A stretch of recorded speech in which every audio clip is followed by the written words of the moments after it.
Melanie Martinez is like a pop star plucked from the imagination of Dr. Seuss.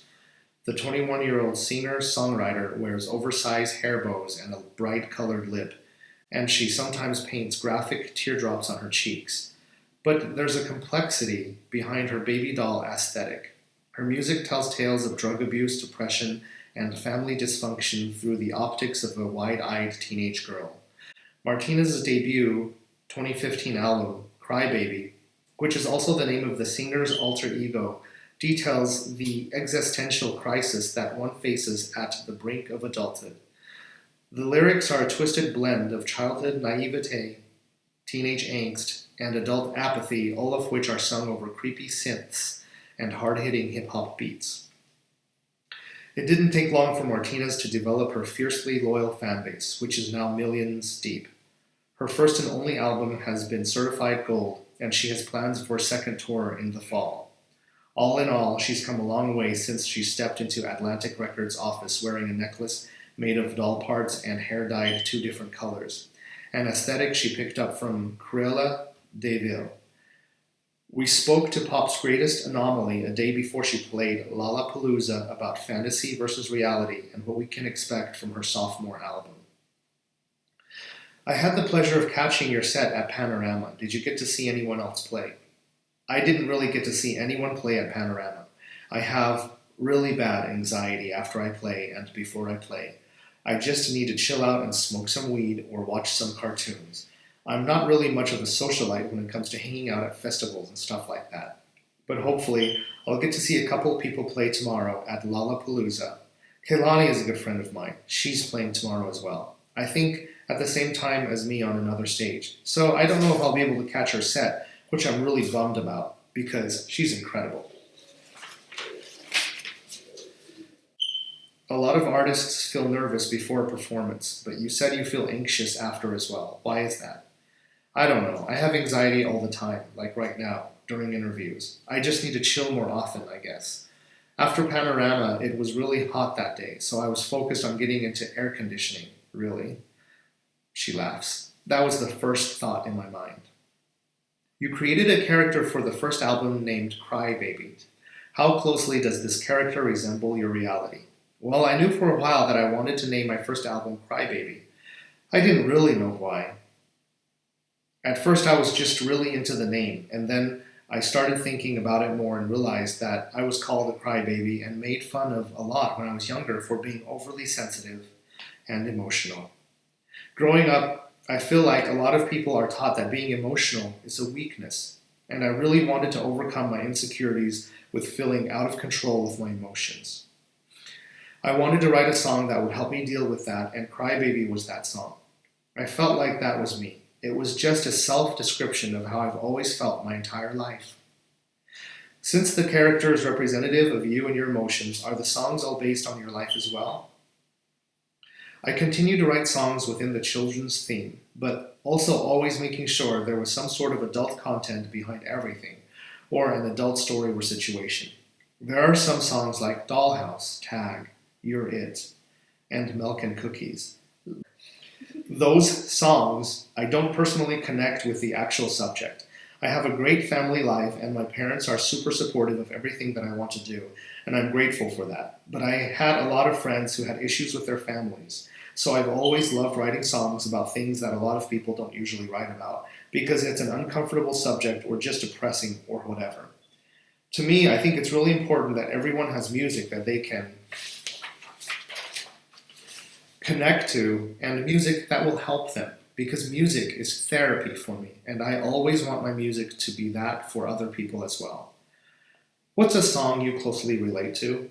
Mrs. Potato Head, because that song is just about feeling the need to change how you look to fit a certain standard, but the idea came from the visual of Mrs. Potato Head and how you can pull apart the pieces and change her face, and how that couples with plastic surgery. When I wrote that song, I was going through a lot of personal insecurities about how I looked. Do you think Melanie's beautiful? Mm-hmm. Me too. And it was a reminder that I'm beautiful the way that I am, naturally, even when I don't feel like it. I wanted that to be the message for other women as well who are struggling with the same thing. There are still people in the world who need songs to connect to and help them with their everyday battles. It definitely doesn't go unnoticed. You have such an incredibly fervent fan base. Who do you think is connecting with your music? Is Emily one of them? Maybe. Maybe? So you think that you might be a fervent fan, or are you sure you are? I don't know what's fervent. Fervent means you love her so much. Mm-hmm. Then are you a fervent fan? Mm-hmm. Are you her number one fan? Maybe number 2. Who's her number one fan? I don't know. I think you're her number one fan. It definitely doesn't go unnoticed. You have such an incredibly fervent fan base. Who do you think is connecting with your music? I definitely have a good idea of who the people listening to my music are. You have all of her songs memorized. Of course you're her number one fan, and you sing it all the time. I definitely have a good idea of who the people listening to my music are because I meet a lot of them on tour. And I've met people who have told me that they've been struggling with either depression or attempted suicide. You know, it gets really overwhelming, and it's definitely really emotional meeting people all over who are being helped by my music. They really are connecting to it in a deeper way that's really, it makes me super emotional because I know how it feels to. I just know a lot of the feelings that they have, so it gets me overwhelmed meeting them and sharing those kinds of feelings. It can be emotional draining a lot of the times. What does your average fan look like? There are so many 13 to 18-year-old girls, but there are also a lot of older people who come with their children who also relate to the music. But in a way that's not, I don't know how to explain it. There will be 8-year-olds who come to the show. There will be 8-year-olds who come to the show, and I feel like they're super into it because of the... Cliff. Yes? Ready?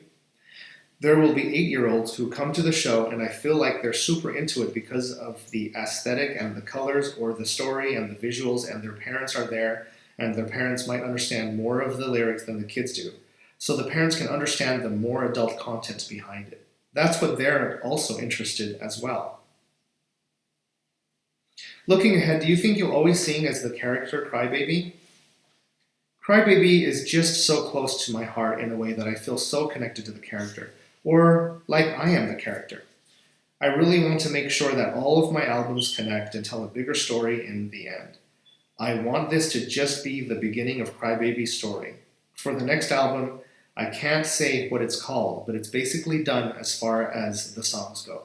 I've written them, but it still has to be finished being produced. The second album is about the town that Crybaby... Crybaby. Hi, I'm going to sing my song Crybaby for my favorite fans. Hey, Cliff and Ellie. Stop laughing.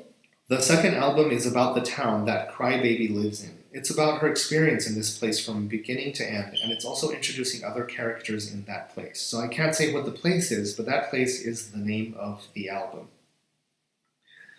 You have such a profound, creative vision for your work, and you're very hands-on with every aspect. Did you ever get any pushback on this vision? There were obviously a couple battles in the beginning, just because as a new artist on any label, it's going to be hard, whether you have a vision or not. It's really hard to get people to understand things so that they can see that there's truth, that people actually care about the music and the art and the story. It just took a little bit for them to realize that I'm not the type of artist who can settle for just 2 music videos per album. I wanted to do a music video for every song on the album and tell the story on every song of the album. Just like I do in the packaging and the visuals online. I'm just very particular about that kind of thing. So I think that they were just super supportive from the beginning because they believed in it, and I'm really grateful for that. Hey, Cliff, look. I brought the poetry book.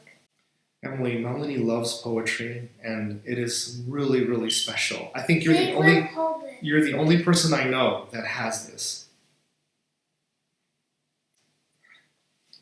Can you speak a bit more about your creativity as a child? I was really in touch with my emotions as a kid, so I loved writing poetry just to help me get out my feelings. You brought that poetry book right when she was talking about her poetry. I know. Do you have a strong sixth sense? Mm-hmm. Are you intuitive? Mm-hmm. Are you psychic? Mm-hmm. You are very strongly psychic, Emily. Maybe I'll hold it. You are very strongly psychic. Hold it.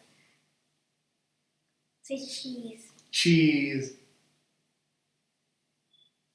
Okay, I took a Okay. picture. Can you speak a bit more about your creativity as a child? I was really in touch with my emotions as a kid, so I loved writing poetry just to help me get out my feelings. Poetry. It was really important growing up for me to do that, and my parents were just super encouraging. And then growing up, over time, I got really into photography. Do you know someone who loves taking photographs and videos? Me. And who else is like that? Mommy. Yes. I got really into photography, and I think But that's... my mommy likes deleting if she has a copy of one. Yeah, and then Roro and Lexi are kissing again. Mhm. And then growing up, over time... Well, Cliff, do you think I deleted your videos before? I hope not. Yep. Okay, well, don't do That's it why anymore. I'm so smart. And Okay, you're so weird. don't do that anymore. I did it. Okay, good. Did you not hear me? And then growing up, over time, I got really into photography, and I think that's what sparked having a need for visuals to accompany music. I think that came from being a photographer and thinking about fun ways to shoot my friends and have them... Can you show me your teeth? Not right now. I'm almost done. Can you speak a bit more about your creativity as a child? I was really in touch with my emotions as a kid, so I loved writing poetry just to help me get out my feelings. It was really important growing up for me to do that, and my parents were just super encouraging. And then growing up over time, I got really into photography. And I think that's what sparked having a need for visuals to accompany music. I think that came from being a photographer and thinking about fun ways to shoot my friends and have them wear really cute, frilly, silly outfits. I don't know, it was fun. My parents would let me make a mess around the house just so I could create. They wouldn't care if I ruined something, if I got a good painting out of it. They were just really supportive of anything creative. I'm really grateful because I know that a lot of people don't have that. Who is encouraging your poetry? Melanie? Right. And who's encouraging your photography, letting you use their cell phone all the time, even if you drop it? What did you say? Because Roro's... Who is letting you use their cell phone to take pictures and videos and even put in a special memory card, expensive one, even though you drop the phone frequently? Who's letting you do that? Liv lets me use his Samsung S9 Plus, which is better than his Note 10, right there recording his files. To encourage you to do what? Take pictures. To be a photographer? Like who? Melanie? Yeah. Well, Cliff, your iPhone is pretty bad at recording color. All right, Emily, let's focus on this. Oh no, you just stopped. Are you going to continue? My parents would let me make a mess around the house just so I could create. They wouldn't care if I ruined something, if I got a good painting out of it. They were just really supportive of anything creative. I'm really grateful because I know that a lot of people don't have that. Do you play around with photography outside of this project, or is everything just focused on promoting Crybaby? Right now, everything's super focused on the character and the story. I'm going to have so much work to do. I have 3 more music videos to shoot for the current album. I just shot a double music video for Tag, You're It, and Milk and Cookies, and I just finished editing it. It has to go through color correct and all this stuff. It might take a couple weeks. But once I'm done putting that one out, I'm going to have those next 3. I'm planning on making a music video for every song on the next record, too, so that's going to take forever. Looking back at your work, what makes you feel the most proud? I feel like this is such a good question for any human who is working in any... the song called Human? Mm-hmm. Okay. Looking back at your work, what makes you feel the most proud? I feel like this is such a good question for any human who is working in any field, really. It's so interesting because I don't think that anyone ever thinks about things like this. But I feel like it's just the journey alone. Every bit of it is worth it because I get to express myself through art and music, which is crazy. That's my job, to express myself through art and music. I'm so lucky.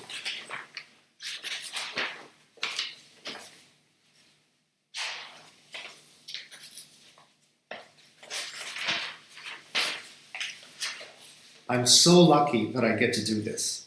Is Melanie very appreciative of everything? Mm-hmm. Is Melanie full of gratitude all the time? Yes. Yeah. Having an attitude of gratitude is the best thing that can help you in your life. I'm so lucky that I get to do this, Melanie Martinez says. And I'm aware that I'm very lucky to be able to do this. So every day, even if I have shitty moments and feel like I'm putting all of this work into nothing, I know in the end it's always worth it because I get to do something that makes me genuinely so happy. When I finished the Crybaby album, I just felt so good because it took 2 years of writing and thinking about the music videos and how I feel after every single music video. It doesn't matter if people like it or if they hate it. I got to express myself.